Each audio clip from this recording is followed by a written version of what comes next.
I had like striated glutes, but still have love handles. It's kind of strange. I think that if you do a carnivore approach, you can see substantial muscle gain and you can have really good performance and really good health in many contexts. If you want to push your muscularity to the highest possible levels, there are some very big advantages of carbohydrates that you just don't want to miss out on. If your only goal was to get as jacked as possible, it is highly unlikely you would stop eating all carbohydrates. The optimal protein amount is for maximum muscle growth, something like a gram per pound per day or just a bit over that. Anything more than that's totally fine. It's probably not going to do much, but it's not harmful. Man, I don't want to take second again. I don't want to take fifth again. I'm going to eat 12 times a day. And, that can quickly drive someone completely insane. Don't be an idiot and don't try to do your max all the time. If you think steroids are magical and get you super, super strong in a certain weight class, you are welcome to try. And you will quickly learn as a powerlifter that steroids are not some kind of crazy magic pill.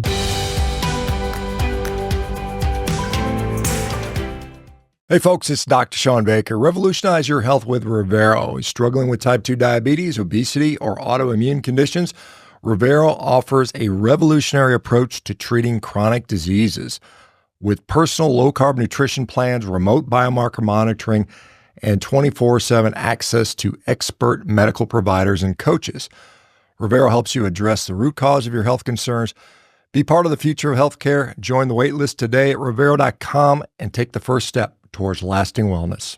Okay, anybody, welcome. We've got with us today Dr. Mike Israetel. He is an expert in, I guess, all things, maybe sports performance. Your PhD is in what, exercise phys, or I guess give us your background if you don't mind, Mike. Yeah, sport physiology PhD, yeah. So. Gotcha. And you have been obviously outspoken about a lot of topics. You have a pretty engaging social media presence, often pointing out the flaws of other people's approaches and so on and so forth. And I'm sure we all have issues for sure. But what, I guess, I know you do jiu-jitsu. I know you've done bodybuilding. What are you up to these days? I mean, what's the 2025 version going to look like? I'm probably soon to have plastic surgery. I'm tired of being ugly and everyone making fun of me. I'm very likely getting my love handles and lower back fat removed because I got purposefully very fat a few times in my life. And I have so much loose skin in that area and so many like fat cells that it makes dieting down annoying because they're kind of always there. I had like striated glutes, but still have love handles. It's kind of strange. So I just don't want that to be a thing anymore. So I'm probably going to have that hopefully later this winter. And then I'm training jiu-jitsu all the time. I'm training it now. And I just got promoted to black belt, which was kind of cool. Thank you so much. Yeah. And then I'm going to, hopefully the idea is to kind of train back up because surgery requires like 2 months of no lifting. And I'm just going to get hyper depressed seeing my physique shrivel away. And then after that, the goal is to train back up and to regain my lost muscle, to kind of re-architect. And it's something I've been doing already, is trying to get more of an aesthetic physique. I have like really big legs for the rest of me. So I just haven't trained my legs, but for anything other than body weight, range of motion kind of movements for, about half a year now. And so they're downsized substantially. And my upper body has kept and gained even a little bit of muscle over that time. And so I'm going to try to get back into training for bodybuilding, training my legs again, getting them to be sort of, they're smaller now than I want them to be on stage, getting them somewhere between where they used to be and where they are now, filling out the rest of my upper body, and then probably gearing up for some more bodybuilding competitions. I had to step away from bodybuilding recently because the stuff with the company RP, all the apps we make, YouTube, there's like a lot of stuff going on. I got to be quite internet famous for a little bit. And so I had to travel a lot and talk to a lot of people. And it just like was not really compatible with bodybuilding competition, which is a really intense thing. And so hopefully in a year and a half or so, maybe a little longer than that, I'll be kind of jumping back into some competitions to compete in bodybuilding and try to get shredded and jacked and make friends or whatever it's all about. Interesting. Yeah. I mean, the surgery aspect is, I don't know, my background, I was an orthopedic surgeon. And so I did lots of surgeries on people. And I was pretty progressive on what I would let people do afterwards because I felt, you got to get back into life. And even if I had, some of the total knee, I'd say, hey, go back, lift weights, go run, do all that stuff. And I think if you do a good job, you should be able to do that. As far as, mixing jiu-jitsu and bodybuilding, they don't necessarily mesh. I mean, the goals are a little bit different. I've done jiu-jitsu. Well, I'm just a white belt, so I'm certainly no expert at it. But I mean, I know it's hard for me to get in the gym and train hard and then also do jiu-jitsu. And, because sometimes you're beat up from jiu-jitsu and it's like, shit, my knee hurts, my elbow hurts. It's hard to train. How are you going to make those things work? Are you just going to put the jiu-jitsu more on hold for a while? Or how are you going to do up the bodybuilding? Yeah, I've done it before. The big trick is there's just one variable you modulate in jiu-jitsu that fixes everything else, and it's intensity, how hard you're going in your rolls, like how much of your strength and stamina and aggression you're using. So if you still do jiu-jitsu just as much, but you dial back how much strength you're using to like 25 or 30% at the most, and do what's called flow rolling, which is you're doing a good job, but you're not really pressuring a ton, then all of a sudden you can keep practicing your technique and getting better at your technique. You can actually focus on technique more because then you're less distracted by like, ego and wanting to win and like muscling through things. And so it's really good training, but it beats you up like 1/50th as much as high intensity training does. Because yeah, to your point, you're exactly correct. If you're doing jiu-jitsu all out, there's a bunch of ways in which it screws you over for bodybuilding. I mean, it robs you of energy to train later. It robs you of recovery from bodybuilding training. It is also highly injurious. Even if it doesn't get you hurt, it gives you all kinds of little joint aches and pains and stuff. And so just by reducing the intensity a ton, you can greatly allow yourself to continue to practice the skills of jiu-jitsu, but do something like bodybuilding. And then, when I'm done with a bodybuilding show and I have some time off, then coming back and like slowly working into some harder roles and then sort of revealing my new jiu-jitsu stuff that I've built under the hood. Yeah, I guess that presupposes you got enough skill where you can get away with that. If you still suck, you just have to do what you do. If you suck, it's tough to figure out what it is. How hard are you trying at all?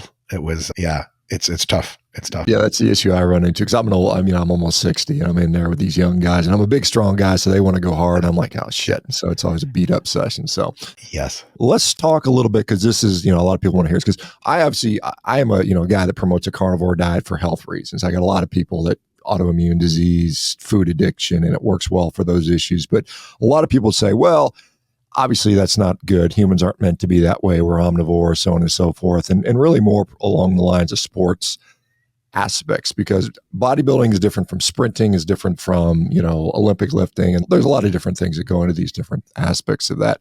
So what are your thoughts? I mean, there was a recent paper, you probably saw it, ISSN, Jose Antonio's deal, International Society for Sports Medicine Nutrition, I think. Mm-hmm. Alex Leaf wrote a paper comparing low carb diets. They're ketogenic diets, which is maybe not quite exactly the same versus standard, regular carbohydrate diets, showing that generally standard high carb diets are generally either superior or at least there's at least neutrality or superiority to that. But there was the biggest thing I saw was that the biggest issue with these low carb diets were they're either undercaloried or they're underproteined as a major detriment. What are your thoughts on these things for muscle building? Because obviously when you're talking about bodybuilding, that's hypertrophy is the major deal there. Whereas if I want to run, if I want to be a fast sprinter, that's not quite as much an important variable. Yeah. I think that if you do a carnivore approach, you can see substantial muscle gain, especially if you eat enough protein, which with a carnivore approach is not that hard. And you can have really good performance and really good health in many contexts. If you want to push your muscularity to the highest possible levels, there are some very big advantages of carbohydrates that you just don't want to miss out on. Carbohydrates provide the best fuel for training energy for your brain. They provide the best fuel via glycogen for training energy for your muscles. When your muscles are highly loaded with glycogen, they actually are more permissive to muscle growth at a chemical level than when they're not. And insulin is very anti-catabolic and also mildly anabolic. And there's tons and tons of other reasons why carbs are a really, really great fuel source and macronutrient for folks that are trying to get as jacked as possible. It does not mean that you won't get jacked at all if you eat zero carb. You can actually get very jacked. But if you approach the problem from first principles, and if your only goal was to get as jacked as possible, it is highly unlikely you would stop eating all carbohydrates. It is much more likely that you would eat a diet of moderate fat, substantially high carbohydrate, and substantially high protein. And it's not just that the science and the literature and the theory tell us this, but almost every bodybuilder, and I mean that in the literal sense, that has been a professional or good amateur has done it with, at least in the off season during gaining, a substantial amount of carbohydrate. That doesn't mean that in the future we won't discover that actually if you eat enough fats and calories and proteins, you can gain a crazy amount of muscle, almost as much with a carnivore diet that you could with an omnivorous diet or, high carbohydrate diet. That could still be a thing. But so far we have no good suspicion that that's the case. And we have very good suspicion that if you like the carnivore diet for overall health and muscle and lifestyle, I think it's a great diet. But if you really want to push the pedal on maximum muscle gain, introducing carbohydrates probably a good idea. Let me ask you, and I don't disagree with anything you said there, Mike. I mean, and again, certainly my goal is not to be a bodybuilder. I'm tall, rangy, skinny. I'll never, it's not my goal certainly. And I don't really got, and again, I'm more interested in health, to be honest. But if you are going to say, hey, for whatever reason, I've got a gut issue. I don't like I don't like eating, a bunch of, pastas and breads and cereals or whatever, or some sort of carbohydrate. How would you compensate? Because if we look at like the protein requirements, 1.2 to 1.6, kind of the standard quota. I mean, some people quote 2.6 grams per kilogram. I suspect because you're not having carbohydrates, some of that protein is going to go to energy. And then, so you might even need more protein. Is that a valid hypothesis that maybe you might be pushing that protein envelope a little higher without carbs? Yeah, carbs tend to be very anti-catabolic, which means they prevent muscle loss. And so if you're on a very low carb diet, you probably better off eating substantially more protein. So what I would say is if you're dead set on not eating a whole lot of carbohydrates, the number one thing you have to concern yourself with is calories. Because as you said earlier, and I think it's really wise, if you say I can't gain muscle on carnivore, but you look at your calories and they're like 1,800 calories a day and your maintenance is 1,900, well, how are you supposed to gain lots of anything in a deficit? You won't. Which is why a lot of people, when they do their carnivore transformation and they start lifting weights at the same time, they look very muscular, but they look much leaner and they usually lose weight, which is great because it's amazing for health. But if you want to bulk up, then you have to look at your calories and also at your protein. So your protein should probably be at least a gram per pound, if not more, maybe a 1.25 grams per pound or something like that. And in addition to that, you need to make sure that your fat intake is high enough such your calories put you in a caloric maintenance at first. And then if you want to gain weight, into an active surplus. And the other thing about the carnivore diet, one of its big advantages is that it has such a low variation on food intake and has such an average low palatability compared to like Lucky Charms and cheeseburgers, that when people eat carnivore, they just eat food and they treat food as fuel, and it's tasty, but not psychotically tasty. It's not addictive anymore. And they're really easily able to eat lower calories and thus lose weight and lose fat, which is amazing. Problem with that is, like, if you try to gain weight in the carnivore diet, you're going to have to be a little bit creative with how you take in what kinds of foods, because it's real tough to get enough calories in when you take carbohydrates out completely, just on a palatability and fullness perspective. Like, you're going to be cramming so much food that's not the most exciting thing down the hatch that you're going to have to make a commitment and say, okay, I'm really into carnivore and I still want to gain weight, so I'm going to do all the stuff that I have to. And another concern there is, there are many types of animal fats that are very healthy. There are some types of animal fats that in normal amounts are totally healthy, but in excessive amounts, which is the definition of what you would have to do in order to gain weight, this drive fats to excessive amounts, literally by definition, because excessive fats make you gain weight, then you probably is a good idea for you to look at the quality of the fat sources that you're taking in and making sure that they're better than average, because, you can get yourself into not so great health numbers if you try to gain plenty of weight in a carnivore diet and you don't pay attention to your fat quality. Yeah, I know, for instance, I'm a pretty tall guy, 6'5", so I got up to about 275 on carnivore, but I had to pound like 5-6 pounds of meat a day, that's hard to do. That's not easy at all. And I'm not a guy that naturally puts on a lot of weight. I tend to lean towards more being thin just because, I'm long and rangy. But let me ask you about, this is another thing. And I talked to, guys like Don Lame and Stu Phillips before. We had this sort of thought about protein distribution throughout the day. And because, all the studies out there often are done on like, protein supplements. They'll do whey protein powders and they'll say, hey, we'll give you 30, 40, 50 grams, see what happens. And I asked Don Lame and I said, hey, what if I just eat like 2 pounds of steak? And he goes, we got no data on that. There's no studies on that because it's too expensive or whatever. They're never done. But what are your thoughts on protein distribution? I know there's a recent study out of Finland came out, I think a year ago, kind of questioning, is it really this 30 gram bolus, every 3-4 hours? Thoughts around that? Has that changed much? The 30 gram bolus is just an artifact of older research designs. And so there's never been any deep theoretical reason or empirical reason to suspect that 30 grams is some kind of optimal protein amount. The optimal protein amount is, for maximum muscle growth, something like a gram per pound per day or just a bit over that. Anything more than that's totally fine. It's probably not going to do much, but it's not harmful.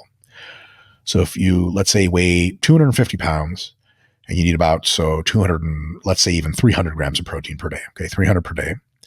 The next question is, how do you split that up in the day, and does it matter? And if you think that it's 10 meals of 30 grams of protein because your body can't process any more than 30 grams of protein, you've just misread the literature or misconstrued something. That's just not the way it works. They have done quite extensive research on meal timing and meal frequency and how it impacts anti-catabolism and anabolism.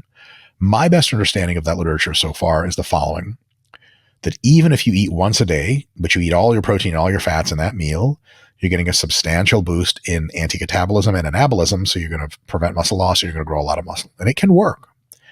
If you spread that out to 2 even meals, it probably works better, but not like crazy better, just a bit better. When you go to 3 meals, it works better still, but by a smaller margin. And when you go to 4 meals, it works a little bit better than 3 in most cases, not all, but by a margin that becomes difficult to detect in all studies.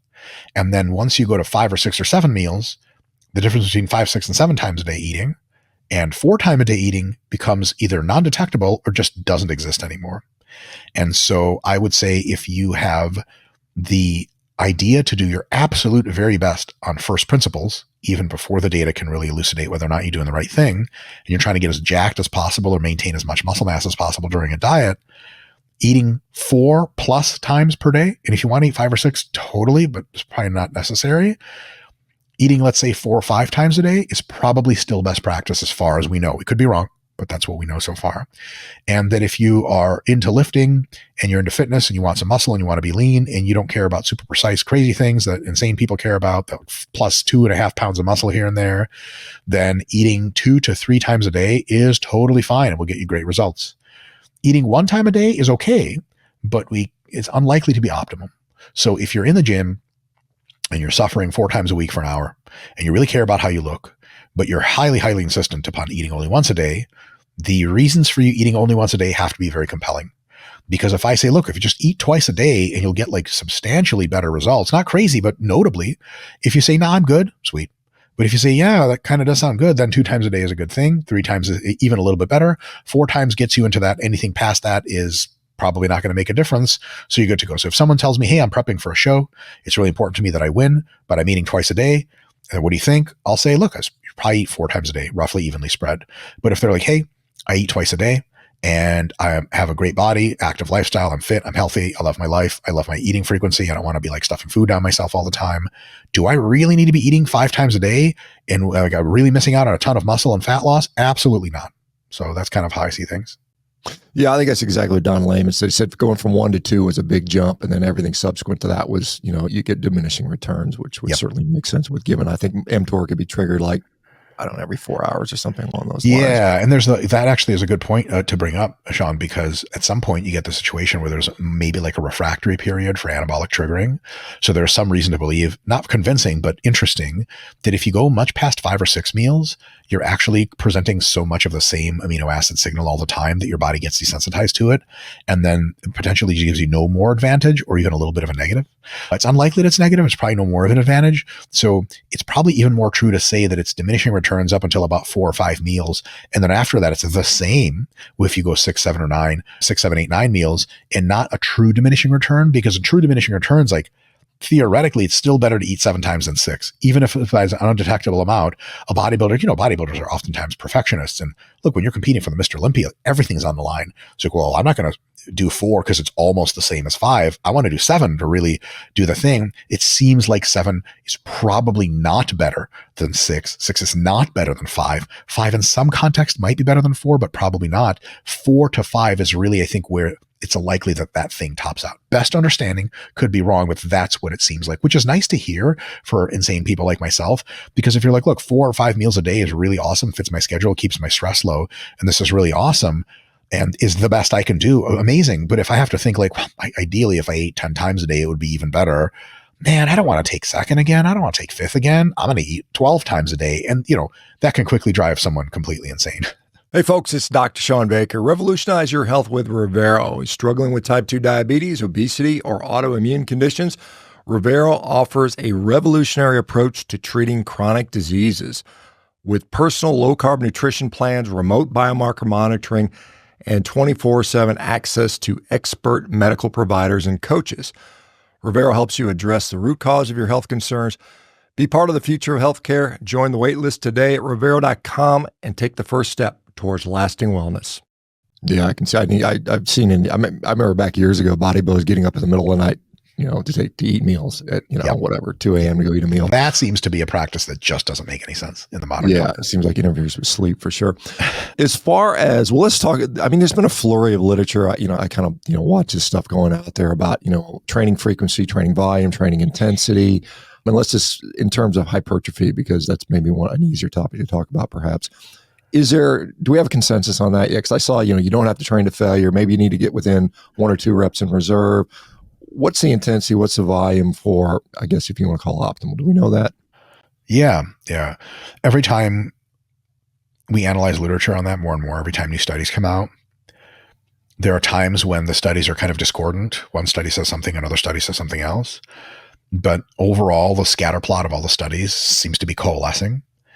And so for a lot of these questions, we're starting to get answers.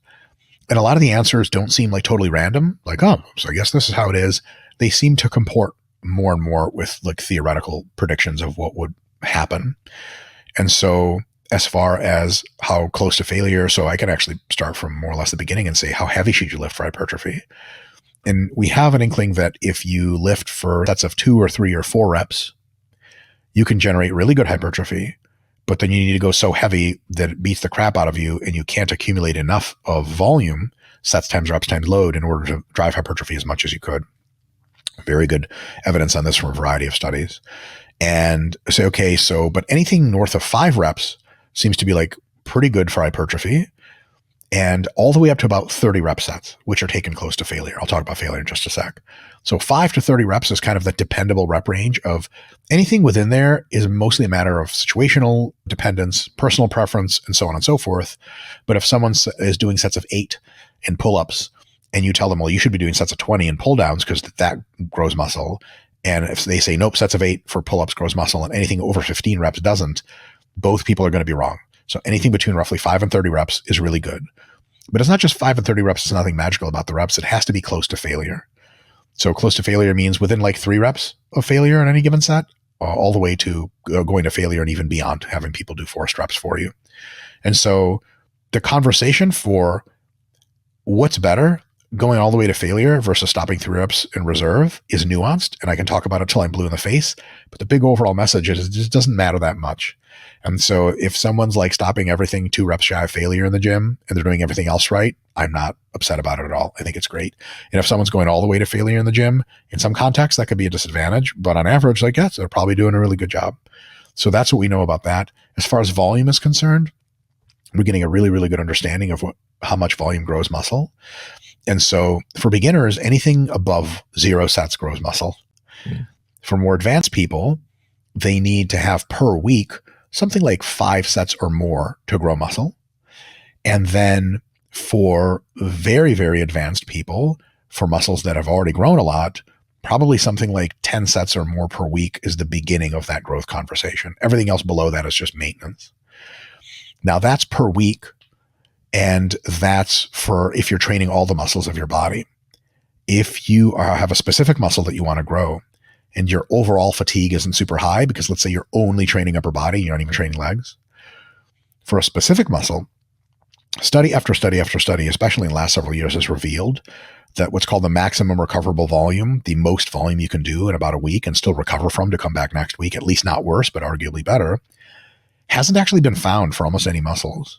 And so we've gone up to 30 and 40, and one study explored 52 sets per week per muscle at the very end of a training study. And it seems like local muscles can recover from a lot, which tells us 2 things. 1, don't worry about overtraining your chest specifically. It's unlikely to happen. But 2, if you train your legs a little less, your back a little less, your arms a little less, you have more recovery time systemically to donate to your chest, you can start at 5 to 10 sets per week. And if you're recovering well and your strength is stable and climbing, you can add a few sets every week, deload every now and again, start that process over until you get really high in set numbers, and it could still be beneficial. Now, it's a diminishing returns problem there. So if you go from 5 sets to 10 sets, you get way more growth. If you go to 10 sets to 15 sets, you get more growth, notably. If you go from 25 sets to 30 sets, you get a little bit more growth, which for most people just isn't worth it. So most people can train with between 10 and 20 sets per muscle per week of the muscles that they prefer, and everything's really great.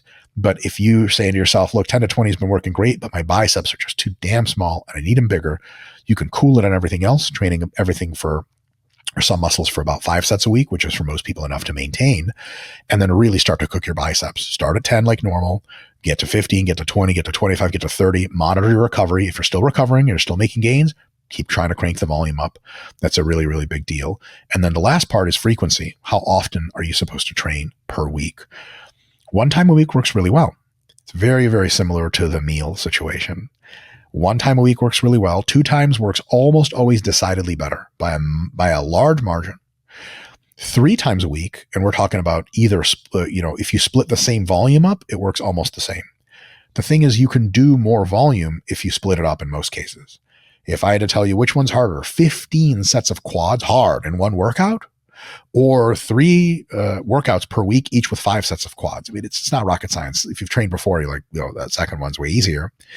And so, especially if you've let volume scale up, you get better returns from 2 sessions, better returns from 3, but not a ton, and better returns from 4 than 3, but by an amount we can't detect and starts to be really contextual. And so it looks like the best frequency for training for good effort is 1 to 2 times per week for the same muscle, chest a bit on Monday, chest a bit on Thursday, for example. But a real full send effort would be 2 to 3 times a week. And there are situations in which 4 time a week training might be better, but if there's probably nothing you can't do with 4 situations or with 4 training sessions per week that you can't do with 3 in almost all circumstances. And on theoretical grounds, they should be roughly equivalent. So for the frequency, 1x is good. 2x a week is just, to me, like kind of that gold standard of like, if you show up to a BMW dealership and you're like, what model really represents the BMW brand square in the middle? They're going to send you home with a car that's like, it's great. It's not the cheapest one. It's not the most expensive one. It's awesome. That's 2 time a week training for the same muscle. 3 times I would do if I had a preference for it, if I needed to smash more volume, or if I had a specialization for a muscle group that I really need to smash volume. 3 and even 4 times a week can work. But anything, so at RP, we say our recommendation is train most muscles that you want to grow 2 to 4 times per week. Can you train them once a week? Yes. Is that going to be the best result? Probably not. Do these scientific findings vary by sex or by age, or there's a pretty just across the board, no real difference? Yeah, major differences by sex and by age, and even by strength and size. So if you're weaker, you can train your muscles more frequently because training your muscles doesn't beat them up as much because they produce less force, they're under less strain, and it strains your connective tissues less. So if you are not super strong and not super big, you can hypothetically train your back like 4 or 5 times a week and be totally good and be getting great results. If you are enormous, let's say you are like a Mr. Olympia sized bodybuilder, when you train your back, you are importing really, really high forces on tons of joints and connective tissues and the muscles themselves. And systemically, it takes so much out of you, just like of your lifeblood, your willpower to get through a back workout, that training it 4 or 5 times a week will probably just break you up into a million pieces. Local muscle wise, you'll probably still grow a lot, but you're just not going to be able to sustain it. And so it's kind of like if you drive your Honda Civic from your house to the store at 30 miles an hour, you can do that like multiple times a day and it's going to be fine. Like delivery trucks for Amazon don't just break all the time. But if you take your dragster and you run it full speed, like it needs hours of maintenance after every single run to keep going. And that seems to be the case with bigger and stronger people. And so when folks look at pro bodybuilders and how they train, and they notice that most of the guys train either 1 or 2 times a week per muscle, they're like, oh, that's how the best do it. That's how I'm going to do it. Well, you don't need that much recovery time. And so you can train more often and benefit. That is hugely applicable to gender differences. Females, for a variety of reasons, do not impart as much damage and fatigue onto their musculature and nervous system when they train as males do on average. And they actually recover faster for a variety of reasons. And so for females, the difference in hypertrophy between 1 and 2 times a week training is going to be bigger than it will be for males. Females get more out of 3 times a week training compared to 2 than males do, and so on down the line. So I would say for females, the average bet, just to keep it super simple, is whatever works really well for males, one more frequency jump will work best for females. And that's a big deal because, like, coming up in powerlifting, I used to be a powerlifter. I'd watch these 130 pound females do the same workouts as their 280 pound male, husbands and boyfriends and friends in the gym. And like, yeah, if you're squatting 800 pounds for sets of 5 in equipment, you need 1 week or a week and a half until you go that heavy again. But if you're a raw female lifter, you can squat heavy 3 times a week and recover no problem. Whereas we try to do that to a 280 pound man. On workout number 3, you would just blow his quad off the knee, and that would be the last workout for a long time. Big, big difference there for genders. And for age, it all comes down to recovery. And so if you are younger, you can have a higher frequency, you can go heavier, you can get close to failure often, and your fatigue doesn't accumulate very fast, so you're good to go. And then you can deload once every 4 weeks and be totally fine. If you're older, you have to kind of respect the process a little bit more, stay in touch with your recovery and in tune with how you're recovering. Maybe you can put together 3 or 4 sessions in a row that are great, but then take a half a week of easy and then come back to smashing it. Maybe instead of training a muscle 3 times a week, just because your connective tissues aren't recovering as well as they used to, like your biceps are fine, but your elbows, they're not feeling so great. So maybe you have to cap yourself at 2 times a week, and maybe you have to use more variety in rep ranges and lifts. So a younger person can do sets of 5 to 10 Monday, sets of 5 to 10 Thursday, no problem. An older lifter might say, okay, sets of 5 to 10 Monday, but on Thursday, I'm going to do sets of 15 to 20 or 20 to 25, and that's going to still give me the same muscle growth. It's not maybe as fun, like that whole young guy vibe of trying to lift the whole gym at the same time is gone. And you can miss that as an older person, but you have to be strategic. You have to be smart. And then you say, okay, I'm going to lift heavier earlier in the week, lighter later in the week, and that's going to get me really, really good growth, but it's also going to not beat me completely to crap. Another thing is, when you're an older person, when you're a younger person, you can make the assumption that you're going to be just fine and recover. When you're an older person, I like to come at it from the other side, not to be pessimistic, but just to be realistic. It's okay. Like, I really have to keep in touch with my recovery, and I really have to be smart. And there are times to get aggressive in the gym and do more volume and more reps and get close to failing and lift more weight, but I'm going to have a little guarded approach to it. So if I'm feeling amazing, I'm going to step a little bit into the right direction as an older person. As a younger person, hey, listen, YOLO, go give it your best shot and you're probably going to be fine. Older people and younger people can benefit from the identical wisdom of training, which is like, don't be an idiot and don't try to do your max all the time. Younger people just aren't as likely to pay the price. So it's actually going to apply really well to young people. But one thing I like to say whenever I'm podcasts like this is, if I see a young person in the gym who I don't know, I'm just kind of observing them as, creep in the corner or whatever. And they're doing like their, 3 rep max for 5 sets, and they did that Wednesday and now they're doing it Friday. I'm kind of like, yeah, like to be young again, right? To be 19, whatever. But if I see like a 49-year-old doing that, I just kind of want to walk up to him. I don't do this in real life, but my spirit energy is to walk up to him and be like, what are you doing? You're going to mess yourself up, man. And then what? When you're 19 and you get hurt 3 weeks later, it's like it never happened.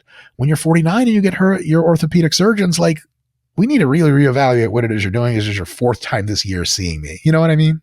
Let me just go into a couple, I guess I'll call them oddball topics, but they're interesting, I think. Comment on blood flow restriction training and then maybe the concept of length and partials, because I think those have been some things that have been kind of recently discussed, and whether they're all that or not. Yeah. Blood flow restriction training is when you sort of tie off a limb. Like, let's say you want to get your forearms really jacked. You tie a band around your elbow and then you do forearm exercises.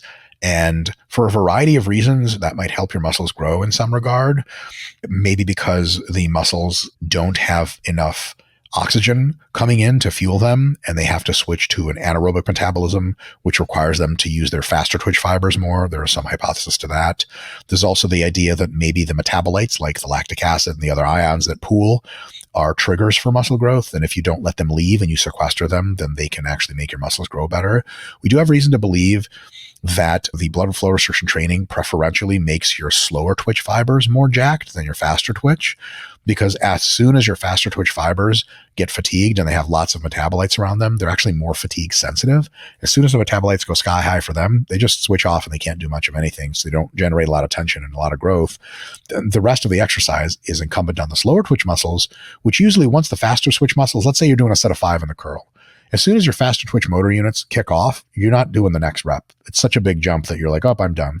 And so your faster fibers got tons of tension, got close to failure. Awesome. They got a good stimulus. But your slower twitch fibers are kind of like, we're not even tired yet and we could grow more, but we just stopped at 5. But with your occlusion training, you're going to pick a lighter load to begin with, and the faster fibers are going to kick out real soon because the metabolites get so high for them, they basically shut down contraction. But the slow twitch fibers have a better ability to keep going, and so they can again generate a lot of tension and sum up a lot of tension. So maybe for them, it's actually better because then the faster fibers aren't limiting them. It's like, imagine having like a group run with a guy who on your running team is 10 people, and one guy is like 300 pounds and he started running 3 weeks ago. If you stop the group run when he's done, bro, you're going to be running 200 feet and no one's going to get in good shape except for him. He's having the time of his life. He's, I'm getting better every week, but everyone else is like, this is a warm up. But if you take the guy who is fatigued and you put him in a car and he could ride by with you guys, then you can take all the other people to failure, which means, 10, 20, 30 mile runs or whatever the hell endurance people do. And then everyone's getting a good stimulus. So that's probably how occlusion training works. And it's great. I would say it's not magically better than any other kind of training, but it does have some really cool applications. If you get hurt and your joints and connective tissues are too messed up to go heavy, then with occlusion, you can go really light and still get a great training stimulus, whereas going that light without occlusion might not grow you as much. So that's dope. Another one is you can just use it for variation. Sometimes you're just tired of doing the same stuff. You do some occlusion training. It's a bit different. It's a bit wacky. It grows muscle and you go back to doing your usual stuff. So that's occlusion training. Seems to go okay. And then length and partials, we basically have had an open question for a long time in the scientific literature of, is there a part of the range of motion of a given muscle in a given joint that like grows more or stimulates more muscle growth than another part? So if I curl from almost completely finished to the end, top third range of motion, and I go to failure on that whole thing using a weight that's challenging for 15 reps, how much muscle do I grow? Versus if I curl from the very stretched position to a third of the way up, how much muscle do I grow? Sort of all things being as equal as they can be versus a full range of motion. And what we found out so far, and there has been a lot of study into this, especially in the last few years, is that imposing tension onto a muscle while that muscle is in a lengthened position, like more stretched than otherwise, and separately, potentially putting that muscle under tension while it's actually being physically stretched. Like if you think of a squat, when you go to powerlifting depth, your quads don't feel like they're being stretched, but it's already a longer muscle length. So that itself would seem, from the literature we have, to cause more growth than if you cut your squats going halfway down. But there might be still other benefits to get, not just from getting a stretch, but from going all the way down, letting your knees flare. So, like when you have a quad pump, your quads feel like they're going to explode at that deep bottom stretch. That itself might also contribute to some muscle growth. So when you're using exercises and you're trying to pick which exercise to use or which technique to use, it's probably a good idea, rather than not, to pick exercises that strain the muscles at their longer lengths and that let you go through a full range of motion to get a deep stretch, better than not, versus exercises that don't do that. So if you're trying to get like the biggest triceps you can, and you're doing a board press or you're doing a rack press where you start out close grip bench and you bench to here and bench back, bench to here, it's going to cause muscle growth for sure. And it's going to be great, but you probably could have had more muscle growth if you did a close grip bench and you didn't lock out all the way, but you went down all the way for a deep stretch, things like that. And that doesn't mean these are hard rules, but if you're really struggling with muscle growth and you're not getting a super full range deeply on everything, it's probably a good idea to try that. And if you're worried about like, my elbows feel a lot better when I don't lock out my bench, do I need to lock out my bench for full muscle growth? The answer is probably not. And the answer is, if you go even halfway up or 2/3 of the way up in many exercises, you can get a great response. Another quick example, just for folks to get an illustration of what I'm talking about. If you're trying to get a bigger back and you're doing pull-ups, you know how most people at the gym will do pull-ups like in that mid-range of motion, just kind of because it's the easiest, or very high up, and they stick here. Why do they do that? Because when you really release all the way, it's just hard and it feels like not so great. And also you tell people that you can do 15 pull-ups, but full range of motion, you can only do like 6, and it's kind of embarrassing. And so a lot of people will just avoid that deep stretch, but it turns out we have a lot of reason to believe that that deep stretch in a pull-up, for example, is what grows you more than the other parts of the range of motion. And then so if you really, really want a big back and you want to know how to do pull-ups to get a big back, going all the way down for a little mini dead hang at the bottom is probably a good idea. And if you only come up to touch your chin, that's probably totally cool. You don't need to come up to touch your chest, because that top third of the range of motion maybe like isn't the most amazing for growth. It definitely helps, but you want to save your energy to do more of that bottom 2/3. So that's kind of what we're learning about how that works so far.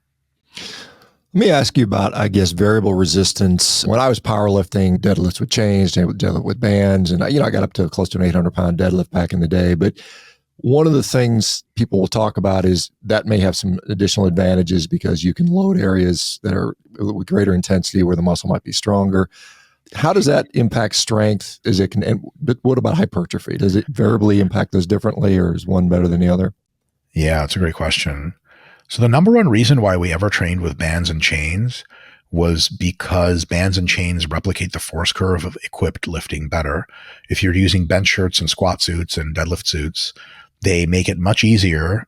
If you've ever actually done equipped lifting, easier is the wrong term. They help you more at the bottom, even though it feels like total shit, and they help you very little at the top. So if you are training for anything, specificity is the critical rule of training. It's the most important rule. Train in a way that's similar to how you're going to be asked to compete. And so when that's the case, what you're going to say to yourself is, if I do equipped bench pressing, then I want the weight to feel a little bit less heavy at the bottom, like it will in a bench press shirt, and then much heavier at the top, like it will in a bench press shirt. So all of a sudden, bands and chains make a lot of sense. And for athletes that are working on developing a full spectrum of power, like moving weight quickly against resistance, then bands and chains still make some good sense, because they really reinforce the idea that you can't just like mail it in. If you're doing a squat with chains on it, then you have to continue to accelerate the bar all the way through, and the chains get heavier and heavier. It really reinforces that. So when I pull the squat bar off you and I tell you to jump, your nervous system is going to be really good at just continuing to accelerate all the way through. Whereas if you're using squats to improve jump height, which is what they're great for, using only straight weight, if you remember to maximally move all the way through, great, you'll get the same advantage as chains and bands. But if you're one of these people that after you hit the sticking point, you kind of just ride it out, like if you ever coached a room full of athletes kind of being a little lazy, like, I'm just going to squat with whatever I need to do to get the thing done, then all of a sudden you actually will get much more benefit if you put bands and chains, because people won't be able to just ride it out, because it's better for force production and power generation all the way through. Outside of those two concerns of training for equipment or training for power production in sport, bands and chains have no added utility to straight weight, which is why most raw lifters just don't use bands and chains anymore. So they're kind of annoying to set up, and they just don't have a return on investment for raw lifters. But in addition to that, because bands and chains minimize, relatively speaking, how much force you're getting at that bottom stretch and length and position of the muscle, and they maximize it at the top, they're actually the reverse of what you would want to do for hypertrophy, which is kind of a little bit of a trip, because if you go to a lot of gyms that have really great training equipment, a lot of good training equipment has an even force curve, which is totally fine. But some really good training equipment that's been designed by powerlifters for powerlifters, or by people who powerlifted or heard about accommodating resistance, they'll have machines designed where at the bottom of the machine, a squat machine, a pushing machine, a rowing machine, the bottom of the machine is going to be really, really much easier to do, and the top is much harder. And so that's actually really, really matching the force curves of your body, but it's the reverse of what we want for hypertrophy. So nowadays, machines are theoretically better for hypertrophy if they flip that force curve, which means that if you're training with an equipped powerlifter and you're a bodybuilder, the way that you approach the force curve should kind of be backwards.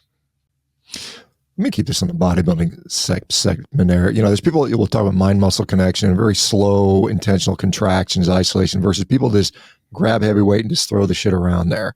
And, people, there is ego lifting. You're not going to get any benefit there. Is there any benefit from grabbing heavy weight and just cranking it around?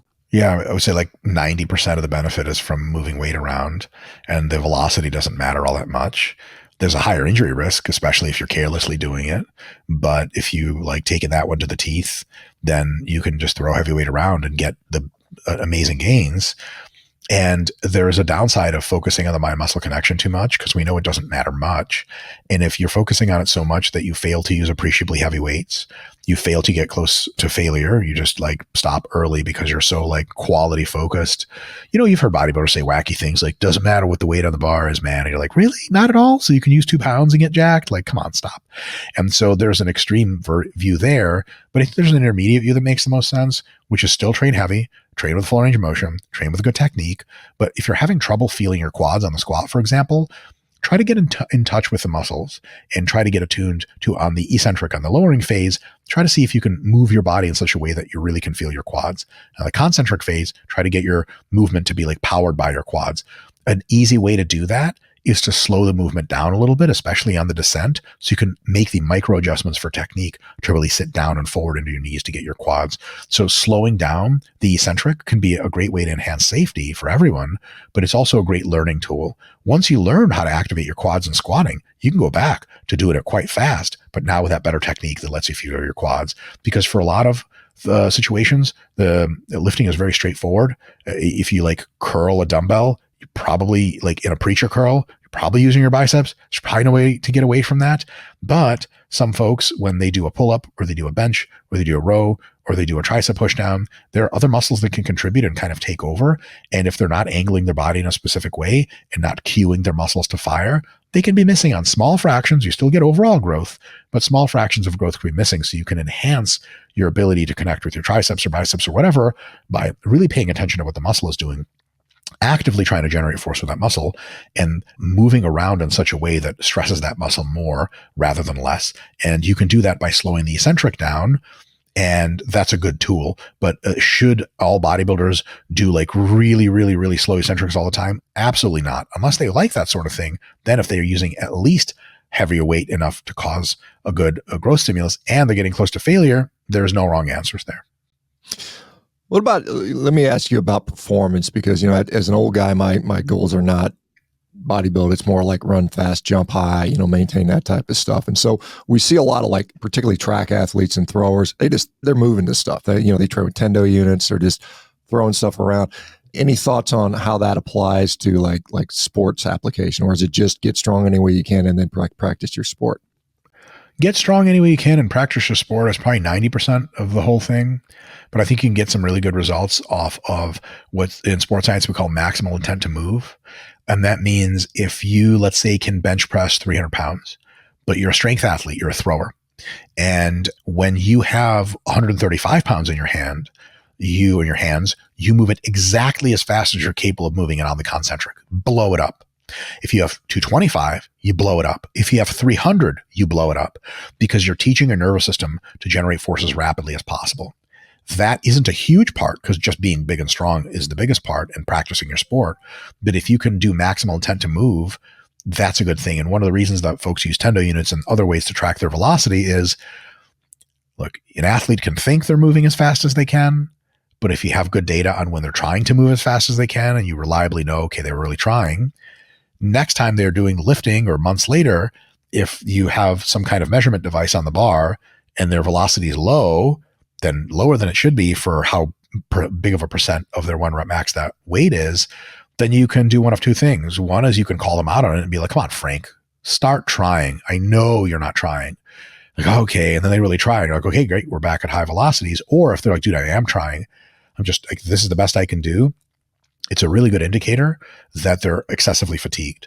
And then it might be like, do some light work, go home, rest, come back, do some light work again, go home, rest. And then a couple of days later, we start going heavy again. And then when they start going heavier again, their velocities are back to normal. So velocity measurement is a really great tool. That's a huge fraction of that is just move the bar as fast as you can, move the dumbbells as fast as you can on the way up, jump as high as you can when you train jumps.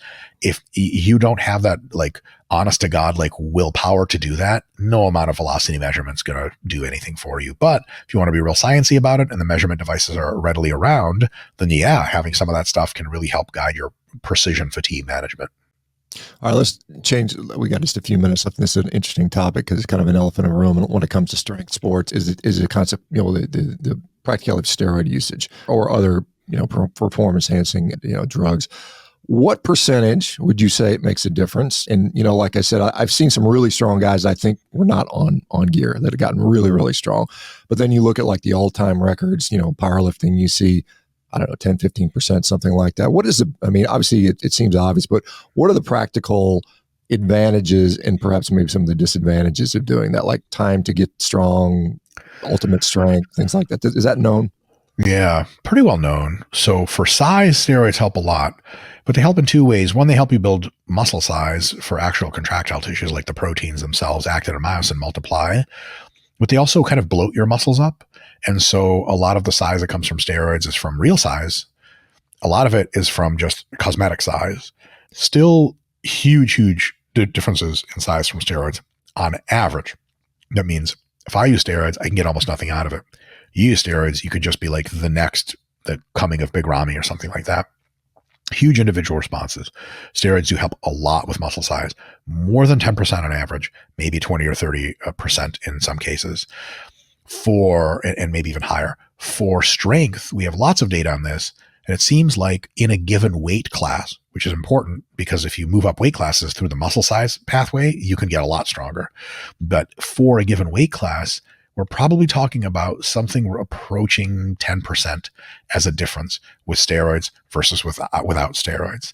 And a lot of people get really upset when they hear that. And there's one real specific reason why I think many of them are getting upset, that, most people think it should be way higher. Like, no way, it's way more than 10.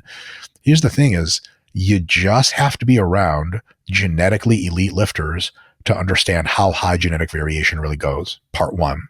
So like Ed Cohen could have been lifetime drug free and still deadlifted like 800 pounds, and people just don't realize that. And he ended up going just over 900, but like, yeah, it really is just like 10%. The other thing is, if you think steroids are magical and get you super strong in a certain weight class, you are welcome to try.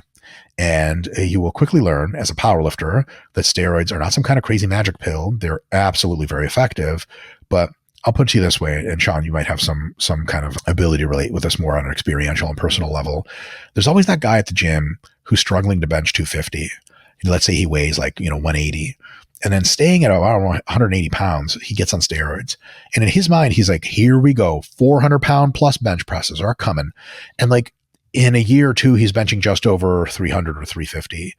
And then the gains have really started to slow down. And he realizes like, oh my God, if I stay at 180, I might never bench over 400. But I thought that steroids are supposed to be this thing that helped me. Steroids help you in a nuanced way. It's a lot, but it's marginal in strength unless you gain a ton of weight. And then you have leverage stuff changes and all body proportions change and all this other stuff. And you can see this because in drug tested federations, and even in times where people just didn't have access to drugs, like back in the 20s and 30s, you've seen very, very impressive strength feats. And you've also seen people who were drug free and they started taking drugs. They didn't just multiply their strength by 1.5. John Hack is a very good example of this. He was drug free for a very long time. He put up psychotic numbers. Then when he broke into non-drug free, he got better. But it was like 10% better. It wasn't like 50% better. So that's kind of how I see that whole situation. Yeah, I mean, and as a guy who's lifted for years, I mean, I've been lifting weights for 45 years. I've seen a lot of this stuff go, and I did my stuff drug free. But I mean, I would see the top guys would be about 10% higher, 10, 15% higher at the most. Yeah. And the other thing, I guess the thing is that sometimes they just attain it quicker. It's yes. More of a longer, maybe a 10-year journey where they might be able to pick it up in 3 or something like that. Is that a fair statement? Definitely, but that's kind of the gift and the curse of steroids, among many other downsides, is some guys will get so strong so fast on steroids, especially if they jump on too soon before they've gotten a lot of natural strength built, that their muscles will rapidly outpace and their nervous system will rapidly outpace their connective tissues and how fast it gets strong. And then you're left with a situation where like you have the tricep tendons to handle a 400-pound bench, but now you're benching 500 regularly, and 1, 2, 3 of those sessions go south, and all of a sudden you have a totally avulsed tricep tendon. One thing you'll know in your profession is the probability of having a full muscular avulsion at a distal or proximal tendon is very directly correlated with, 1, are you taking steroids or not? And 2, how strong are you? It is very, very likely that if you're a 120-pound recreational lifter, you're going to do a pectoral avulsion. Like, boy, is that rare. But if you are a 550-pound bench presser and you're on tons of steroids, that becomes incrementally more likely. So that with steroids, sometimes you gain strength so quickly and you gain size so quickly that you really have to become intelligent and almost like you could gain strength faster, but you purposefully slow the process down and have phases of training during the year where you train lighter to let your connective tissues come up to standard. Yeah, that's something we saw. It was very rare to see a tricep avulsion outside of somebody that was on gear or maybe a renal dialysis patient or a car wreck. But the forces have to be so high, the tissue has to be so bad that it doesn't naturally just rip off on its own. It's pretty hard to do that. Yeah. As far as, what was the last question here? Because I know we're about on time here. Well, I'll tell you what, Mike, I think, let me just wrap it up with that. I just want to say thank you for your insight. I mean, your expertise. Obviously, you've got a great depth of knowledge on this stuff, I appreciate you coming on here. Where do people go to find out more if they want to find some stuff from you? You mentioned RP, Renaissance Periodization, but where can they go? Thank you so much. So on YouTube is probably the best place to find us. RP Strength on YouTube, Renaissance Periodization, or just type in Dr. Mike on YouTube. You'll see my ugly giant face, and then click on it, and more fun will continue. And if you subscribe, we put out a video roughly every day, 5 days a week, getting people lean and getting them jacked and getting them into the shapes of their lives and talking about science and lame stuff like that. Nice. Awesome. Well, thank you so much. Appreciate it. Awesome. Thanks for having me.